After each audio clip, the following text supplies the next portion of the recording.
اعوذ باللہ من الشیطان الرجیم بسم اللہ الرحمن الرحیم السلام علیکم ورحمۃ اللہ وبرکاتہ۔ عورت گوہر ہستی، یہ ایک ایسی کتاب ہے کہ جو اسلامی معاشرے میں عورت کے مقام اور اس کی اہمیت پر روشنی ڈالتی ہے۔ اس کتاب کے مصنف آیت اللہ سید علی خامنائی، جنہوں نے عورت کی عظمت، اس کے حقوق اور اس کے معاشرتی کردار کو بے مثال طریقے سے بیان کیا ہے۔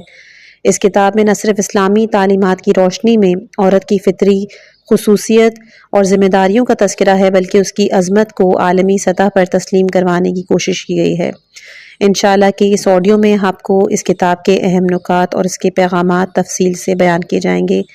آئیے اس آڈیو میں ہم عورت کی اہمیت اور اس کی حقیقت کو بہتر طریقے سے سمجھنے کی کوشش کرتے ہیں۔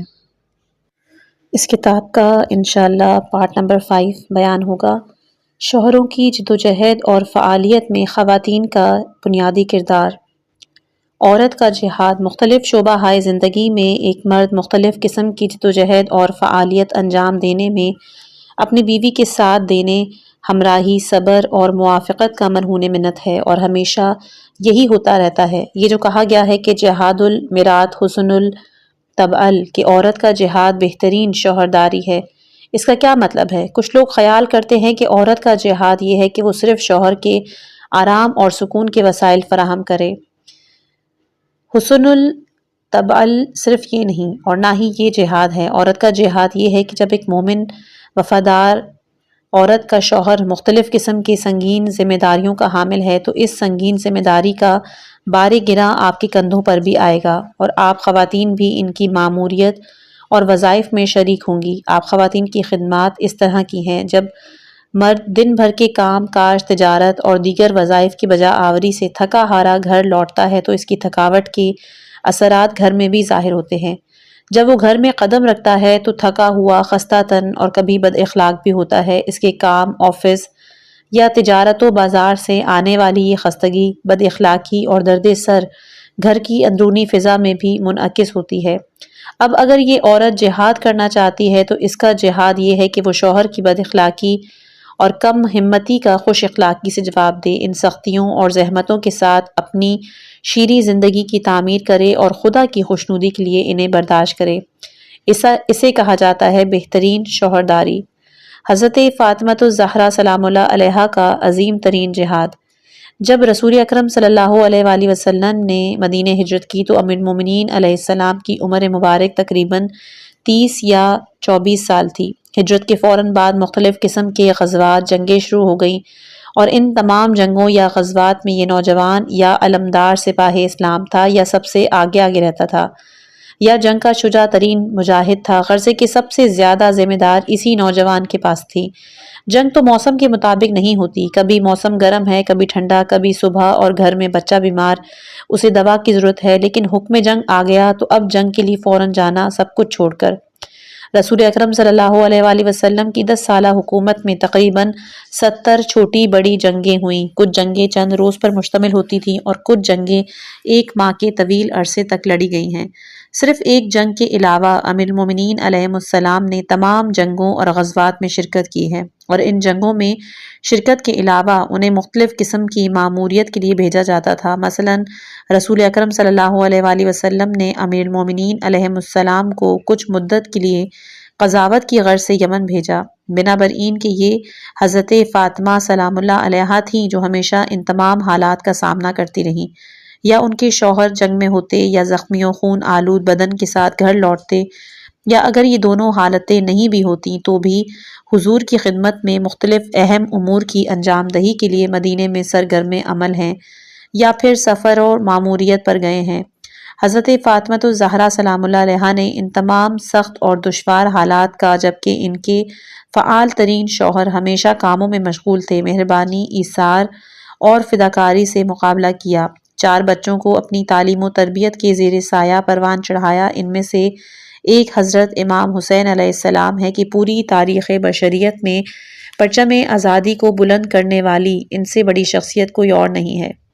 بس حسن الطبع کا معنی یہ ہے۔ یہ وجہ ہے کہ میرا یقین ہے، اور اسی بنا پر تاکید آپ مرد حضرات کی خدمت میں عرض کر رہا ہوں کہ آپ کی مائیں خصوصاً آپ کی زوجات آپ کی اجر و ثواب میں شریک ہیں، اور یہ در حقیقت ان کا آپ کی فعالیت، کام اور جد و جہد میں اپنے اپنے مقام پر رہتے ہوئے ساتھ دینا ہے کہ جو انہوں نے انجام دیا۔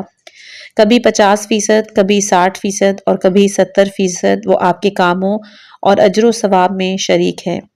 مرد خواتین کی اکثر زحمتوں سے بے خبر ہیں۔ اگر آپ خواتین اپنے شوہروں کی طرف سے زحمت اور مشقت کو برداشت کرتی ہیں، اور آپ کا شوہر کام، ملازمت، اجتماعی فعالیت اور جد و جہد کی وجہ سے نہ چاہتے ہوئے بھی یہ زحمت اور مشقت آپ کے کندھوں پہ ڈالتا ہے، تو جان لیجئے کہ آپ کی اس زحمت و مشقت کا خدا کی بارگاہ میں اجر محفوظ ہے، خواہ وہ ایک لمحے، ایک گھنٹے ہی کا کیوں نہ ہو، خواہ کوئی اس کی طرف متوجہ نہیں بھی ہو۔ بہت سے افراد، خواتین خصوصاً، بیویوں کی زحمت و مشقت سے بے خبر ہیں۔ اکثر لوگ یہ سمجھتے ہیں کہ زحمت و مشقت تو وہ چیز ہے کہ جسے انسان اپنے زور بازو اور بدنی طاقت سے برداشت کرے یا انجام دے، لیکن وہ لا علم ہیں کہ کبھی کبھی روحی اور قلبی احساسات کے ذریعے برداشت کی جانے والی زحمت کا بار بہت سنگین ہوتا ہے۔ لوگوں نے اسی مطالب کو اپنے ذہنوں میں بٹھا لیا ہے۔ مرد حضرات بھی آپ خواتین کی زحمتوں سے اچھی طرح مطلع نہیں ہیں، لیکن خداوند متعال لا یخفی علیہ خافیہ ہے، اور کوئی چیز اس سے پوشیدہ نہیں۔ وہ آپ کے کاموں پر حاضر اور ناظر ہے اور آپ کی بارگاہ میں معجور ہے۔ پس آپ مرد حضرات کی خدمت میں عرض کروں کہ ان خواتین کی قدر کیجیے کہ جو زندگی کے مسائل میں اپنے اپنے محاذ جنگ پر رہتے ہوئے آپ کے ساتھ آپ کی فعالیت اور جد و جہد میں شریک ہیں۔ آپ خواتین کی خدمت میں بھی عرض کروں گا کہ یہ مرد حضرات کے جو کام انجام دے رہے ہیں، اگر اچھی طرح انجام دے تو ان کے یہ کام بہترین کاموں سے تعلق رکھتے ہیں۔ راہ انقلاب میں پاسداری اور حفاظت بہترین کاموں سے تعلق رکھتی ہے، اور اس کا اجر و ثواب بھی بہت زیادہ ہے۔ اگر اپنے جوان شوہر کے جو اس ذمہ داری کا حامل ہے اس کی کامیابی میں اس کی مدد کریں تو اس نسبت سے خدا کی بارگاہ میں آپ کی قدر و اہمیت اور اجر و ثواب زیادہ ہوگا۔ ہمت و حوصلے سے اس وظائف کو انجام دینا ہی ہر ملک میں بڑے بڑے کاموں کی انجام دہی کا سبب بنتا ہے۔ جب ایک ملک کے مردوں، خواتین اور پیر و جوان اور مختلف افراد کی ہمت و حوصلے اور ارادے و طاقت ایک ساتھ جمع ہو جائے تو اس قوم سے عظمت اور قدرت کا ایک سیلاب امٹتا ہے کہ جو قوموں کی بے مثل اور بے نظیر طاقت اور قدرت کا باعث بنتا ہے۔ یہ خطاب 2002 میں ولی امر مسلمین کی حفاظت پر مامور سپاہوں سے خطاب کیا گیا تھا۔ چھٹا باب، اسلامی گھرانہ اور خاندانی نظام زندگی۔ اسلام میں ایک معاشرے کی اصل اکائی گھرانہ ہے۔ یہی وجہ ہے کہ اسلام گھرانے اور خاندان کے استحکام کو بہت زیادہ اہمیت دیتا ہے۔ اس کے لیے گھرانہ آرام و سکون، آسائش، امن، تربیت و ایمان، معنویت کی پرورش اور روحی اور نفسیاتی مشکلات کے حل کی جگہ ہے۔ یہ خاندان ہی ہے کہ جہاں ثقافت، اعتقادات، خاندانی روایتیں، عادات و رسوم اگلی نسلوں تک منتقل ہوتی ہیں، اور یہی وہ مقام ہے کہ جہاں کھوئی ہوئی طاقت کو بحال بھی کیا جاتا ہے، ارادوں کو مضبوط بنایا جاتا ہے۔ خوشبختی اور بہشت بری کا راستہ اسی گھرانے سے ہو کر گزرتا ہے۔ اسلام نے گھر کے ماحول میں شادابی اور نشاط اور معنویت و محبت پر بہت زیادہ تاکید کی ہے۔ اس کی پہلی فصل ہے کہ اسلام میں گھرانے اور خاندان کی اہمیت۔ گھرانہ کلمہ طیبہ یا پاکیزہ بنیاد۔ گھرانہ کلمہ طیبہ کی مانند ہے۔ یہاں سورہ ابراہیم کی آیت نمبر 24 کی طرف اشارہ ہے کہ اللہ تعالیٰ نے کلمہ طیبہ کی مثال پیش کی ہے کہ جیسے ایک شجر طیبہ کہ جس کی جڑیں زمین میں مستحکم ہیں اور شاخیں آسمان پر پھیلی ہوئی ہیں۔ تو گھرانہ کلمہ طیبہ کی مانند ہے، اور کلمہ طیبہ کی خاصیت یہ ہے کہ جب یہ وجود میں آتا ہے تو مسلسل اس کے وجود سے خیر اور برکت اور نیکی ملتی رہتی ہے، اور وہ اپنے اطراف کی چیزوں میں نفوذ کرتا رہتا ہے۔ کلمہ طیبہ وہی چیزیں ہیں کہ جنہیں خداوند متعال نے انسان کی فطری ضرورتوں کو مد نظر رکھتے ہوئے اس کی صحیح بنیادوں کے ساتھ اسے تحفہ دیا ہے۔ یہ سب کلمہ طیبہ ہیں، خواہ وہ معنویات میں سے ہوں یا پھر معدنیات میں سے۔ گھرانہ انسانی معاشرے کی اکائی۔ جس طرح ایک انسانی بدن ایک اکائی، سیل، سیل یا پھر خلیے سے تشکیل پاتا ہے، اور ان خلیوں کی نابودی، خرابی اور بیماری خود بخود اور فطری طور پر بدن کی بیماری پر اختتام پذیر ہوتی ہے۔ اگر ان اکائیوں خلیوں میں پلنے والی بیماری بڑھ جائے تو خطرناک شکل میں بڑھ کر پورے انسانی بدن کے لیے خطرے کا باعث بن سکتی ہے۔ اسی طرح انسانی معاشرہ بھی اکائیوں سے مل کر بنا ہے جنہیں ہم گھرانہ کہتے ہیں، اور گھرانہ انسان کے معاشرتی بدن کی اکائی ہے، اور جب یہ صحیح اور سالم ہوں گے، صحیح اور اچھا عمل انجام دیں گے، اچھا گھرانہ اور اچھا معاشرہ۔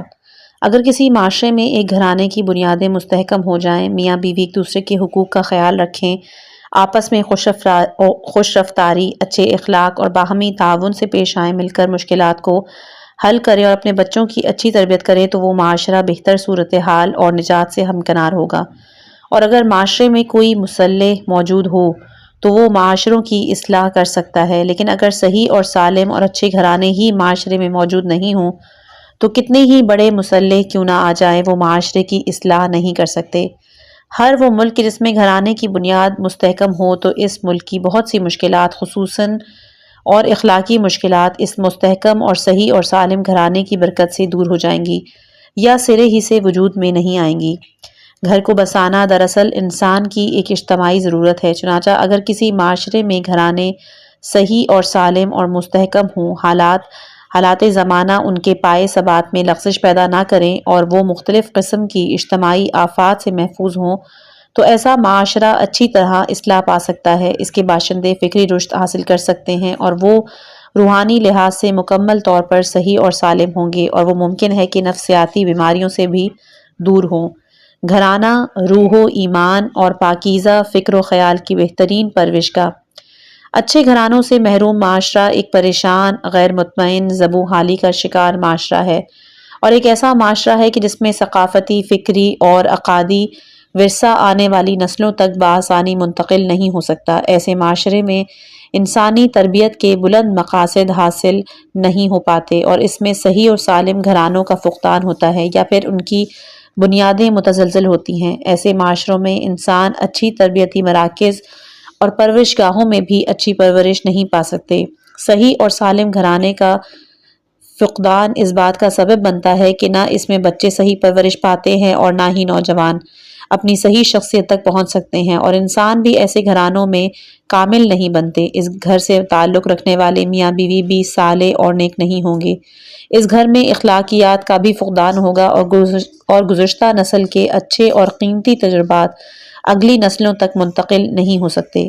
جب ایسے معاشرے میں اچھے گھرانے موجود نہ ہوں تو جان لیجئے کہ اس معاشرے میں ایمان اور دینداری کو وجود میں لانے کا کوئی مرکز موجود نہیں ہے۔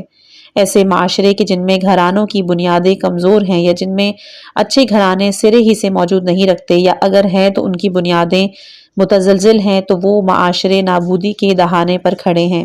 ایسے معاشروں میں نفسیاتی الجھنوں اور بیماریوں کے اعداد و شمار ان معاشروں کی بنسبت زیادہ ہیں جن میں اچھے اور مستحکم گھرانے موجود ہیں۔ مرد اور عورت گھرانے جیسے ایک مضبوط مرکز سے متصل ہیں۔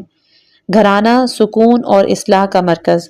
انسانی معاشرے میں گھرانہ بہت اہمیت اور قدر و قیمت کا حامل ہے۔ آنے والی نسلوں کی تربیت اور معنوی، فکری اور نفسیاتی لحاظ سے صحیح اور سالم انسانوں کی پرورش کے لیے گھرانے کے فوائد تک نہ کوئی پہنچ سکتا ہے اور نہ ہی کوئی چیز تعلیم و تربیت کے میدان میں گھر اور گھرانے کی جگہ لے سکتی ہے۔ جب خاندانی نظام میں زندگی بہتر انداز میں موجود ہو تو ان کروڑوں انسانوں میں سے ہر ایک کے لیے دیکھ بھال کرنے والے والدین جیسے دو شفیق وجود ہمیشہ ان کے ہمراہ ہوں گے، جس کا کوئی بھی نعم البدل نہیں ہو سکتا۔ گھرانہ ایک امن اور امان کی وادی، محبت اور پرفضا ماحول کا نام ہے کہ جس میں بچے اور والدین اس پرامن ماحول اور قابل اعتماد فضا میں اپنی روحی اور فکری اور ذہنی صلاحیتوں کو بہتر انداز میں محفوظ رکھتے ہوئے ان کی پرورش اور رشد کا انتظام کر سکتے ہیں۔ لیکن جب خاندانی نظام کی بنیادیں ہی کمزور پڑ جائیں تو آنے والی نسلیں غیر محفوظ ہو جاتی ہیں۔ انسان تربیت ہدایت اور کمال و ترقی کے لیے خلق کیا گیا ہے۔ یہ سب اہداف صرف ایک پرامن ماحول میں ہی حاصل ہو سکتے ہیں۔ ایسا ماحول کہ جس کی فضا کو کوئی نفسیاتی الجھن آلودگی نہ ہو، ایسا ماحول کہ جس میں انسانی صلاحیتیں اپنے کمال تک پہنچ سکیں۔ ان مقاصد کے حصول کے لیے ایسے ماحول کا وجود لازمی ہے کہ جس میں تعلیمات ایک نسل کے بعد دوسری نسل میں منعکس ہوں اور انسان بچپن ہی سے صحیح تعلیم، مددگار نفسیاتی ماحول اور فطری معلموں یعنی والدین کے زیر سایہ تربیت پائے، جو عالم دنیا کے تمام انسانوں سے زیادہ اس پر مہربان ہیں۔ اگر معاشرے میں صحیح خاندانی نظام رائج نہ ہو تو انسانی تربیت کے تمام اقدامات ناکام ہو جائیں گے اور اس کی تمام روحانی ضرورتوں کو مثبت جواب نہیں ملے گا۔ یہ وجہ ہے کہ انسانی تخلیق اور فطرت ایسی ہے کہ جو اچھے گھرانے، صحیح اور کامل خاندانی نظام کے پرفضا اور محبت آمیز ماحول اور والدین کی شفقت و محبت کے بغیر صحیح اور کامل تربیت، بے عیب پرورش، نفسیاتی الجھنوں سے دور اپنی لازمی روحانی نشو و نما تک نہیں پہنچ سکتی ہے۔ انسان اپنی باطنی صلاحیتوں اور اپنی احساسات، جذبات کے لحاظ سے اسی وقت مکمل ہو سکتا ہے کہ جب وہ ایک مکمل اور اچھے گھرانے میں تربیت پائے۔ ایک مناسب اور اچھے خاندانی نظام کے تحت چلنے والے گھرانے میں پرورش پانے والے بچوں کے لیے کہا جا سکتا ہے کہ وہ نفسیاتی لحاظ سے صحیح اور سالم اور ہمدردی اور مہربانی کے جذبات سے سرشار ہیں۔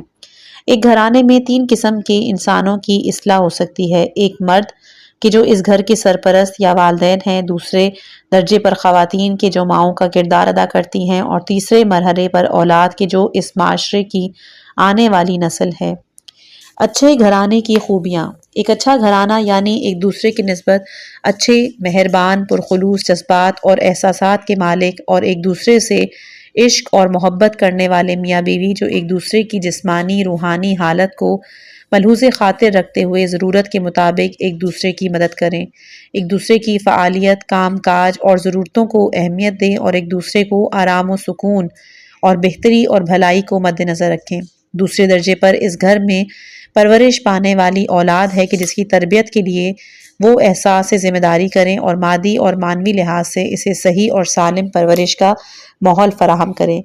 ان کی خواہش یہ ہونی چاہیے کہ ان کے بچے مادی اور معنوی لحاظ سے بہتری اور سلامتی تک پہنچیں۔ وہ اپنی اولاد کو بہترین تعلیم و تربیت دیں اور انہیں مؤدب بنائیں، اچھے طریقوں سے اپنی اولاد کو برے کاموں کی انجام دہی سے روکیں اور بہترین صفات سے ان کی روح کو مزین کریں۔ یہ ایک ایسا گھرانہ دراصل ایک ملک میں ہونے والی تمام حقیقی اصلاحات کی بنیاد فراہم کر سکتا ہے، چونکہ ایسے گھرانے میں اچھے انسان ہی تربیت پاتے ہیں اور وہ بہترین صفات کے مالک ہوتے ہیں۔ جب کوئی معاشرہ شجاعت، عقلی استدلال، فکری آزادی، احساس ذمہ داری، پیار و محبت، جرأت و بہادری، وقت پر صحیح فیصلہ کرنے کی صلاحیت، دوسروں کی خیرخواہی اور اپنی خاندانی پاکیزگی اور نجابت کے ساتھ پرورش پانے والے لوگوں کا حامل ہو تو وہ کوئی بدبخت اور روح سیاہ کی شکل نہیں دیکھے گا۔ اچھے خاندان ایک معاشرے میں اس کی تہذیب و تمدن اور ثقافت کے اصولوں کی حفاظت اور آئندہ نسلوں تک ان کی منتقلی اچھے گھرانے یا بہترین خاندانی نظام کی برکت ہی سے انجام پاتی ہے۔ رشتہ ازدواج میں نوجوان لڑکے اور لڑکی کے منسلک ہونے کا سب سے بہترین فائدہ گھر بسانا ہے۔ اس کا سبب بھی یہی ہے کہ ایک معاشرہ اچھے گھرانوں، خاندانی افراد اور بہترین نظام تربیت پر مشتمل ہو تو وہ بہترین معاشرہ کہلائے جانے کا مستحق ہے اور وہ اپنے تاریخی اور ثقافتی خزانوں اور ورثے کو بخوبی احسن اگلی نسلوں تک منتقل کرے گا، اور ایسے معاشرے میں بچے بھی صحیح تربیت پائیں گے۔ چنانچہ وہ ممالک اور معاشرے کے جہاں خاندانی نظام مشکلات کا شکار ہوتا ہے وہاں ثقافتی اور اخلاقی مسائل جنم لیتے ہیں۔ اگر موجودہ نسل اس بات کی خواہش مند ہو کہ وہ اپنی ذہنی اور فکری ارتقاء، تجربات اور نتائج کو آنے والی نسلوں تک منتقل کرے اور ایک معاشرہ اپنے ماضی اور تاریخ سے صحیح معنی میں فائدہ حاصل کرے تو یہ صرف اچھے گھرانوں یا اچھے خاندانی نظام کے ذریعے ہی ممکن ہے۔ گھر کی اچھی فضا میں اس معاشرے کی ثقافتی اور تاریخی بنیادوں پر ایک انسان اپنے تشخیص کو پاتا ہے اور اپنی شخصیت کی تعمیر کرتا ہے۔ یہ والدین ہی ہیں کہ جو غیر مستقیم طور پر، بغیر کسی جبر کے، بغیر کسی بناوٹ کے، فطری اور طبعی طور پر اپنی فطری مطالب، عمل، معلومات اور تمام مقدس امور کو آنے والی نسلوں تک منتقل کرتے ہیں۔ خوشحال گھرانہ اور مطمئن افراد۔ اسلام گھرانے پر مکمل توجہ دیتا ہے اور گھرانے پر اس کی خاص الخاص نظر اپنے پورے اہتمام کے ساتھ جمی ہوئی ہے، جس کی وجہ سے خاندانی نظام یا گھرانے کو انسانی حیات میں مرکزیت حاصل ہے۔ اس لیے اس کی بنیادوں کو کمزور یا کھوکھلا کرنے کو بدترین فعل قرار دیا گیا ہے۔ اسلام میں گھرانے کا مفہوم یعنی ایک چھت کے نیچے دو انسانوں کی سکون، دو مختلف مزاجوں کا بہترین اور تصوراتی روحانی ماحول میں ایک دوسرے کا جیون ساتھی بننا، دو انسانوں کے انس اور الفت کی قرارگاہ، ایک انسان کے ذریعے دوسرے انسان کی کمال اور معنوی ترقی کا مرکز، یعنی وہ جگہ کہ جہاں انسان پاکیزگی حاصل کرے اور اسے روحانی سکون نصیب ہو، یہ ہے اسلام کی نظر، اور اس لیے اس مرکز گھرانے کو اتنی اہمیت دی ہے۔ قرآن کے بیان کے مطابق اسلام نے مرد و عورت کی تخلیق، ان کے ایک ساتھ زندگی گزارنے اور ایک دوسرے کا شریک حیات بننے کو میاں بیوی کے لیے آرام و سکون کا باعث قرار دیا ہے۔ قرآن میں ارشاد خداوندی ہے سورہ اعراف آیت نمبر 189 میں کہ جہاں تک مجھے یاد ہے،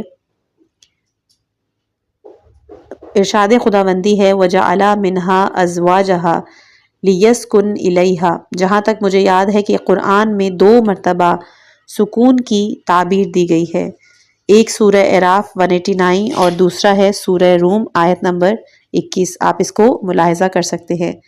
خداوند عالم نے انسانی جوڑے کو اس کے جنس ہی سے قرار دیا ہے، یعنی عورت کا جوڑا مرد اور مرد کا جوڑا عورت، تاکہ انسان خواہ مرد ہو یا عورت اپنے میاں بیوی سے آرام اور سکون حاصل کرے۔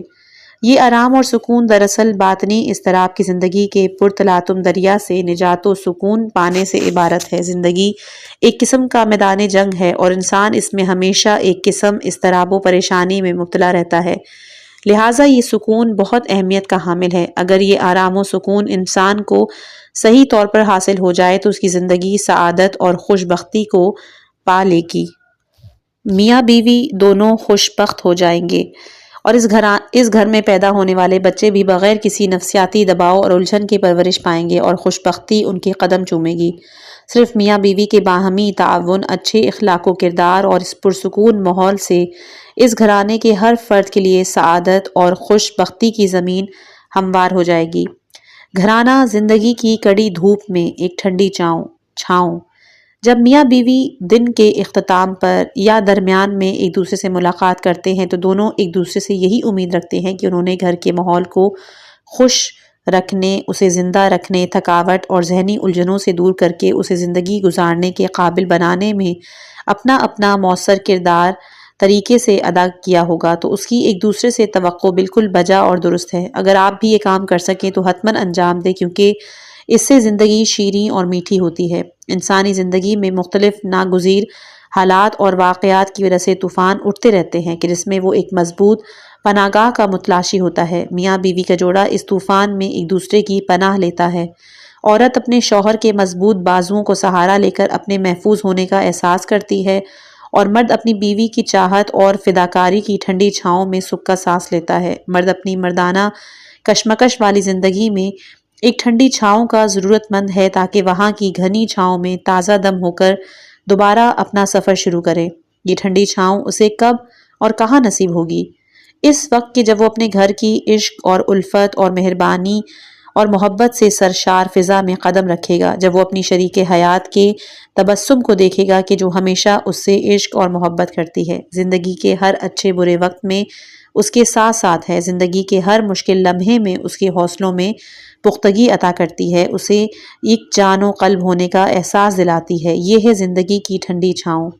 بیوی بھی اپنی روزمرہ کی ہزاروں جھمیلوں والی زنانہ زندگی میں صبح ناشتے کی تیاری، بچوں کو اسکول کے لیے تیار کرنا، گھر کو سمیٹنا، صفائی ستھرائی، دوپہر کا کھانا، بچوں کی اسکول سے آمد، دوپہر کا کھانا کھلانا، سلانا، نماز و ظہر و عصر، شام کی چائے، شوہر کی آمد، رات کے کھانے کی فکر، یہ جیسی دسیوں مشکلات اور مسائل کا سامنا کرتی ہے، خواہ وہ گھر سے باہر کام میں مصروف ہو اور مختلف قسم کی سیاسی اور اجتماعی فعالیت انجام دے رہی ہو، یا گھر کی چار دیواری میں گھریلو کام کاج میں عرق جبیں بہا رہی ہو۔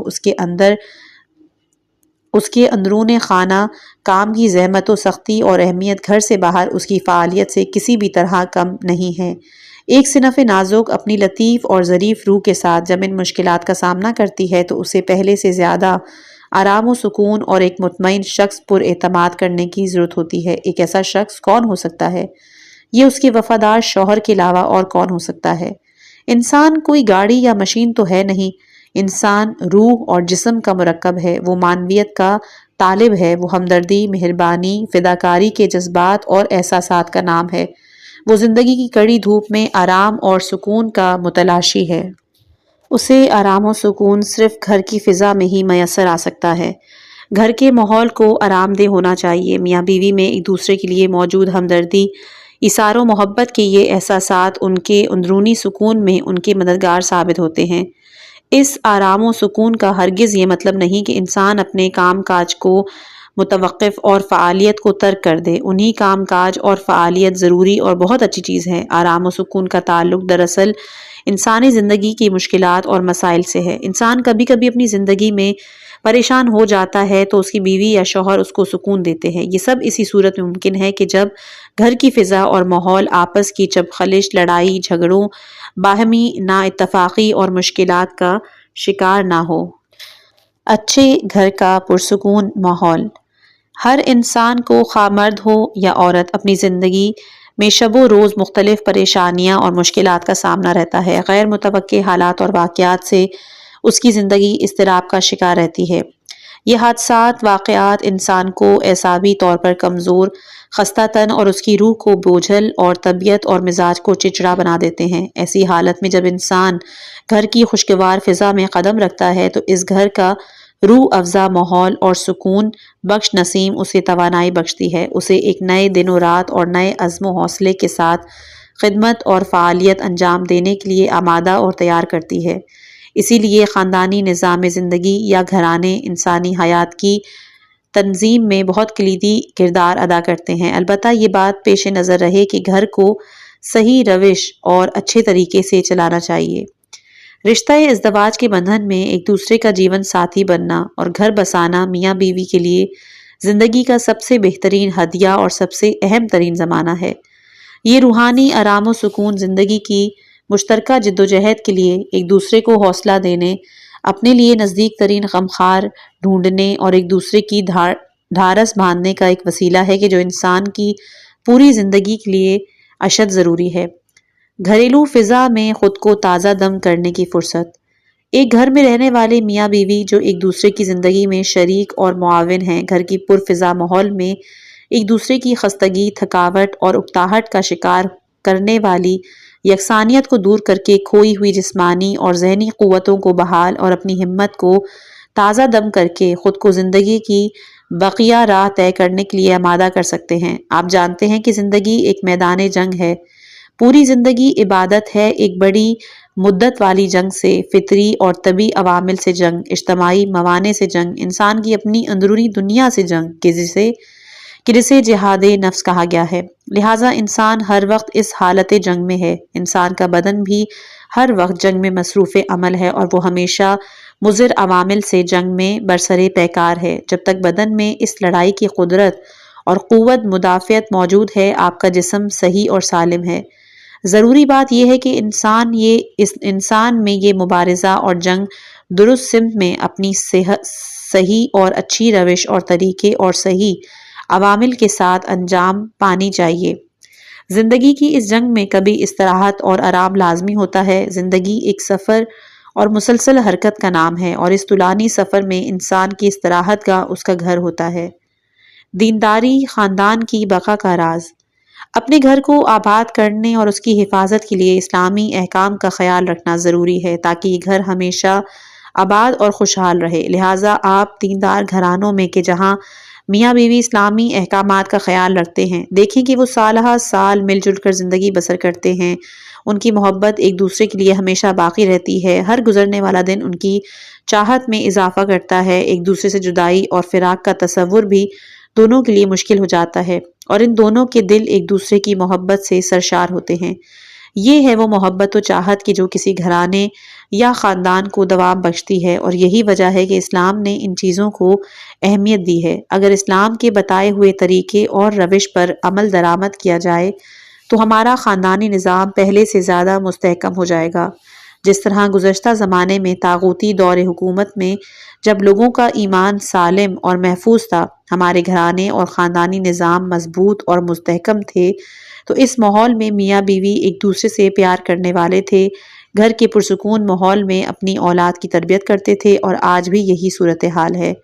وہ گھرانے اور خاندان کے جو اسلامی احکامات اور آداب کا خیال رکھتے ہیں، وہ غالباً دوسروں کی بنسبت زیادہ مضبوط، مستحکم اور بہتر ہوتے ہیں۔ وہ اپنے بچوں کو پرسکون ماحول فراہم کرتے ہیں۔ دینداری خاندان کی حقیقی صورت۔ اسلامی معاشرے میں میاں بیوی زندگی کے سفر میں ایک ساتھ، ایک دوسرے سے متعلق، ایک دوسرے کی نسبت ذمہ دار، اپنی اولاد کی تربیت اور اپنے گھرانے کی حفاظت کے ذمہ دار اور جوابدہ تصور کیے جاتے ہیں۔ ملاحظہ کیجیے کہ اسلام میں گھرانے اور خاندان کی اہمیت کتنی ہے۔ اسلامی ماحول میں خاندان کی بنیادیں اتنی مضبوط اور مستحکم ہیں کہ کبھی آپ دیکھتے ہیں کہ دو نسلیں ایک ہی گھر میں زندگی گزار رہی ہیں، دادا، باپ اور بیٹا یعنی پوتا باہم مل کر ایک جگہ زندگی گزارتے ہیں۔ یہ کتنی قیمتی بات ہے۔ نہ ان کے دل ایک دوسرے سے بھرتے ہیں اور نہ ایک دوسرے کی نسبت بدبین اور بدگمان ہوتے ہیں، بلکہ ایک دوسرے کی مدد کرتے ہیں۔ اسلامی معاشرے میں یعنی دینی اور مذہبی فضا میں ہم مشاہدہ کرتے ہیں کہ وہ آدمی ایک طویل عرصے تک باہم زندگی بسر کرتے ہیں، ایک دوسرے سے بالکل نہیں اکتاتے، بلکہ ایک دوسرے کے لیے ان کی محبت و خلوص زیادہ ہو جاتا ہے۔ وقت گزرنے کے ساتھ ساتھ ایک دوسرے کے لیے ان کی الفت اور چاہت میں اضافہ ہوتا ہے۔ یہ سب آثار دینداری، مذہبی ہونے اور خداوند عالم کے بتائے ہوئے احکامات اور آداب اسلامی کی رعایت کرنے کا ہی نتیجہ ہے۔ اسلام اور اسلامی ثقافت اور تمدن میں خاندان کو دوام حاصل ہے۔ گھر میں دادا، دادی، ماں باپ سبھی تو موجود ہیں کہ جو اپنے پوتے پوتیوں کو اپنے ہاتھوں سے کھلا کے جوان کرتے ہیں۔ یہی لوگ ہیں کہ جو آداب و رسوم کو آنے والی نسلوں تک منتقل کرتے ہیں، اور پچھلی نسل اپنے تاریخی اور ثقافتی ورثے کو آنے والی نسلوں کے ہاتھوں میں بحفاظت تھماتی ہے۔ ایسے ماحول میں ایک دوسرے سے کٹ کر رہنے، تنہائی اور عزت نشینی اختیار کرنے اور مہربانی و محبت سے آری سلوک روا رکھنے کے تمام دروازے اس اسلامی تعلیمات میں مذہبی گھرانے کے خد و خال۔ الحمدللہ کہ ہمارے ملک اور مشرق کے مختلف معاشروں میں، خصوصاً اسلامی معاشروں میں، گھرانے اور خاندان کی بنیادیں ابھی تک محفوظ ہیں، اور خاندانی روابط، تعلقات ابھی تک برقرار، آپس میں محبت، خلوص، دلوں کا کینہ و حسد سے خالی ہونا ابھی تک معاشرے میں موجود ہے۔ بیوی کا دل اپنے شوہر کے لیے دھڑکتا ہے، جبکہ مرد کا دل اپنی بیوی کے لیے بے قرار رہتا ہے۔ یہ دونوں دل کی گہرائیوں سے ایک دوسرے کو چاہنے والے اور عاشق ہیں، اور دونوں کی زندگی میں پاکیزگی اور نورانیت نے سایہ کیا ہوا ہے۔ اسلامی ممالک خصوصاً ہمارے ملک میں یہ تمام چیزیں زیادہ ہیں، لہٰذا ان کی حفاظت کیجیے تو مختلف نگاہیں مگر دونوں خوبصورت۔ فطری طور پر مرد کے بارے میں عورت کی سوچ مرد کی عورت کے بارے میں فکر و خیال سے مختلف ہوتی ہیں، اور اسے ایک دوسرے سے مختلف بھی ہونا چاہیے۔ اس میں کوئی عیب اور مذائقہ نہیں۔ مرد عورت کو ایک خوبصورت، ظریف، لطیف، نازک، حساس وجود اور ایک آئیڈیل کی حیثیت سے دیکھتا ہے، اور اسلام بھی اس کی تائید کرتا ہے۔ یہ عورت ایک نرم اور نازک اور حسین پھول ہے۔ یہ ہے اسلام کی نظر۔ عورت نرم و لطیف اور ملائم طبیعت و مزاج سے عبارت ہے کہ جو زیبائی اور لطافت کا مظہر ہے۔ مرد عورت کو انہی نگاہوں سے دیکھتا ہے اور اپنی محبت کو اسی قالب میں مجسم کرتا ہے۔ اسی طرح مرد بھی عورت کی نگاہوں میں اس کے اعتماد اور بھروسے کا مظہر اور مضبوط تکیہ گاہ ہے۔ بیوی اپنی محبت اور دلی جذبات و احساسات کو ایسے مردانہ قالب میں سموتی اور ڈھالتی ہے۔ زندگی کی اس مشترکہ دوڑ دھوپ میں مرد اور عورت کے جو ایک دوسرے سے مختلف دو کردار ہیں، دونوں اپنی اپنی جگہ صحیح اور لازمی ہیں۔ عورت جب اپنے شوہر کو دیکھتی ہے تو اپنی چشم محبت و عشق سے اس کے وجود کو ایک مستحکم تکیہ گاہ کی حیثیت سے دیکھتی ہے، جو اپنی جسمانی اور فکری صلاحیتوں اور قوت کو زندگی کی گاڑی کو آگے بڑھانے اور اس کی ترقی کے لیے بروئے کار لاتا ہے۔ مرد بھی اپنی شریکہ حیات کو انس و الفت کے مظہر، ایثار و فداکاری کی جیتی جاگتی اور زندہ مثال اور آرام و سکون کی مخزن کی حیثیت سے دیکھتا ہے کہ جو شوہر کو آرام اور سکون دے سکتی ہے۔ اگر مرد زندگی کے ظاہری مسائل میں عورت کا تکیہ گاہ اور اس کے اعتماد بھروسے کا مرکز ہے، تو بیوی بھی اپنی جگہ روحانی سکون اور معنوی امور کی وادی کی وہ باد نسیم ہے کہ جس کا لطیف احساس انسان کی تھکاوٹ اور خستگی کو دور کر دیتا ہے۔ گویا وہ انس و محبت، چاہت و رغبت، پیار و الفت اور ایثار و فداکاری کا موجیں مارتا ہوا بحر بے قرار ہے۔ یقیناً شوہر بھی محبت، سچے عشق اور پیار سے سرشار ایسی فضا میں اپنی تمام غم و اندوہ ذہنی پریشانیوں اور نفسیاتی الجھنوں کے بار سنگین کو اتار کر اپنی روح کو لطیف اور سبک بنا سکتا ہے۔ یہ ہے میاں بیوی کی روحی اور باطنی قدرت و توانائی۔ حقیقی اور خیالی حق کسی بھی قسم کے حق کا ایک فطری اور طبیعی منشأ سبب ہوتا ہے۔ حقیقی اور واقعی حق وہ ہے کہ جو کسی فطری سبب سے جنم لے۔ یہ حقوق کہ جو بعض محفلوں میں ذکر کیے جاتے ہیں صرف توہمات اور باطل خیالات کا پرندہ ہے۔ مرد و عورت کے لیے بیان کیے جانے والے حقوق کو ان کی فطری تخلیق، طبیعت اور مزاج اور ان کی بدنی طبعی ساخت کی بالکل عین مطابق ہونا چاہیے۔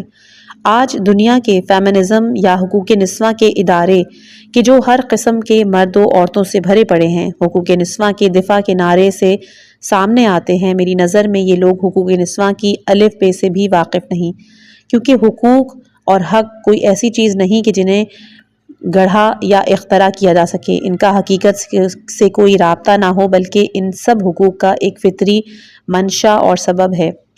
خوش بختی کا مفہوم۔ خوش بختی عبارت ہے روحی آرام و سکون، سعادت اور امن کے احساس سے۔ بڑے بڑے فنکشنز اور اسراف و فضول خرچی کسی کو خوش بخت نہیں بناتے۔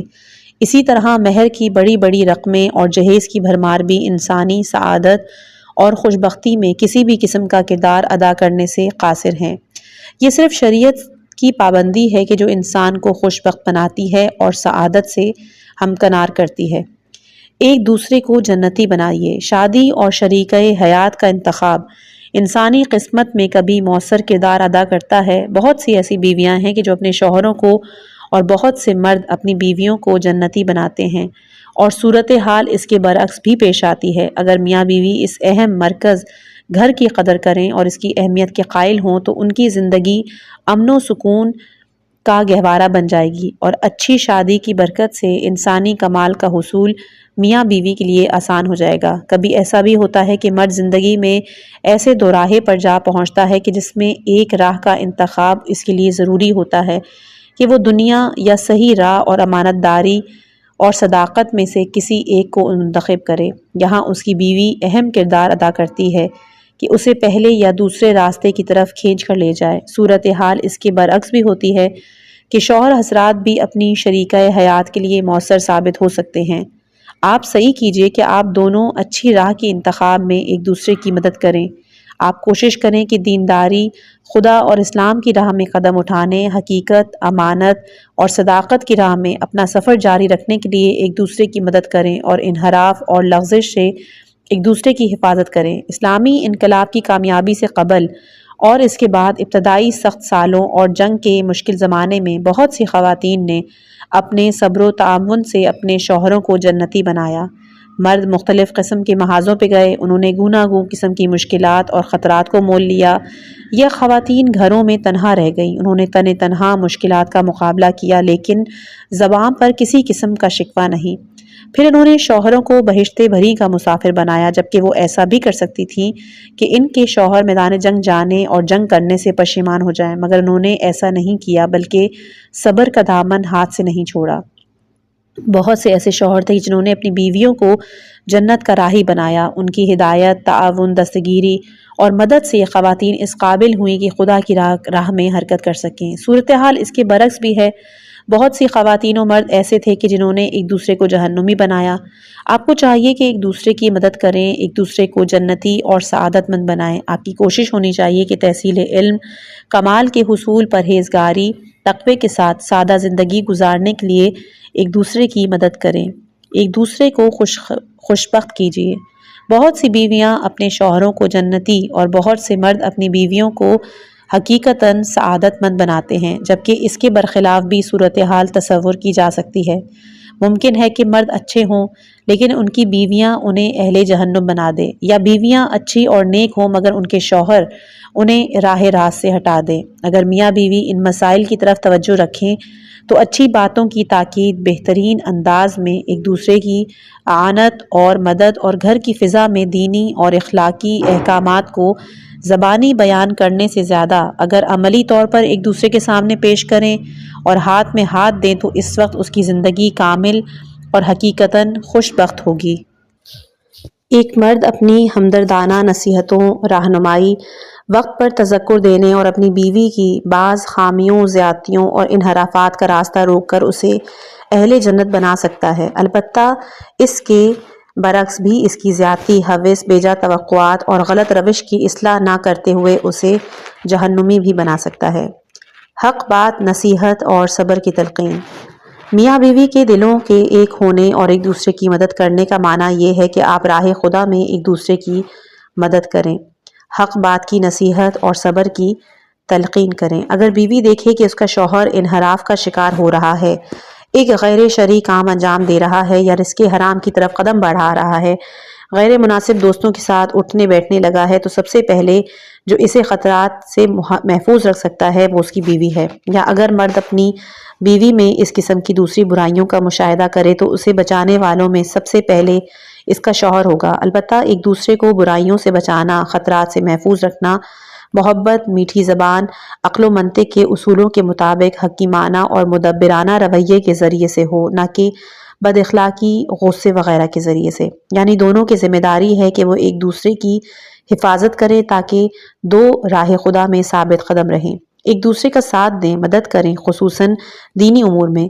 اگر آپ یہ دیکھیں کہ آپ کا شوہر یا بیوی نماز کی چور ہے، دونوں میں کوئی ایک نماز کو کم اہمیت دیتا ہے، سچ بولنے یا نہ بولنے میں اسے کوئی فرق نہیں پڑتا، شوہر لوگوں کے مال میں بے توجہی سے کام لیتا ہے اور کام سے غیر سنجیدہ ہے، تو یہ آپ کا کام ہے کہ اسے خواب غفلت سے بیدار کریں، اسے بتائیں، اسے سمجھائیں اور اس کی مدد کیجیے تاکہ وہ اپنی اصلاح کرے۔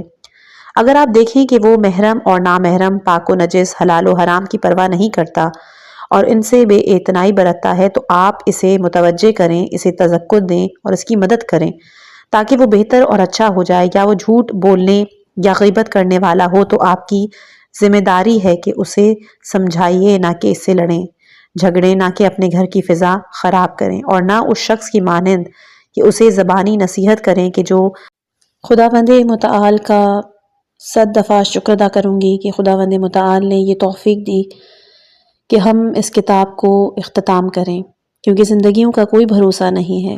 بہرحال آپ سب میرے سننے والوں کے لیے بہت ساری دعائیں ہیں۔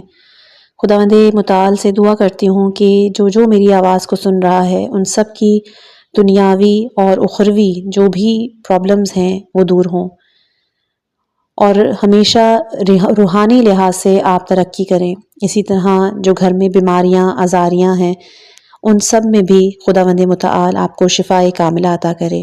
اس کے علاوہ آپ کے تمام مرحومین کہ جتنے بھی میرے سننے والے ہیں ان کے مرحومین کے درجات بلند ہوں۔ اسی طرح آپ لوگ بھی مجھے اپنی دعاؤں میں یاد رکھا کیجیے۔ امید کرتی ہوں کہ آپ کو یہ مواد پسند آیا ہوگا۔ یہاں پہ جو بھی پیغام، جو بھی سبق، جو بھی کتاب پڑھی جاتی ہے اس کا مقصد آپ کی زندگی میں ایک مثبت تبدیلی لانا ہے، لیکن آپ سے پہلے میری اپنی زندگی میں ہمیشہ کوشش ہوتی ہے کہ بہترین مواد والی کتاب لے کر آؤں آپ کی روزمرہ کی زندگیوں میں، جو تھوڑی سی روشنی اور آسانی آ سکے، اور میری بھی۔ اسی طرح اگر آپ کو آڈیو بکس پسند ہیں تو براہ کرم ہمارے اس چینل کو ضرور سبسکرائب کیجیے گا، اس ویڈیو کو اپنے دوستوں کے ساتھ شیئر کریں تاکہ علم اور اچھائی کا یہ سلسلہ مزید آگے پھیل سکے۔ اللہ ہمیں اپنی ہدایت دے اور ہم سب کی زندگیوں میں کامیابی اور سکون لے کر آئے۔ انشاءاللہ کہ اگلی آڈیو کے ساتھ دوبارہ پیش ہوں گے۔ والسلام علیکم ورحمۃ اللہ وبرکاتہ۔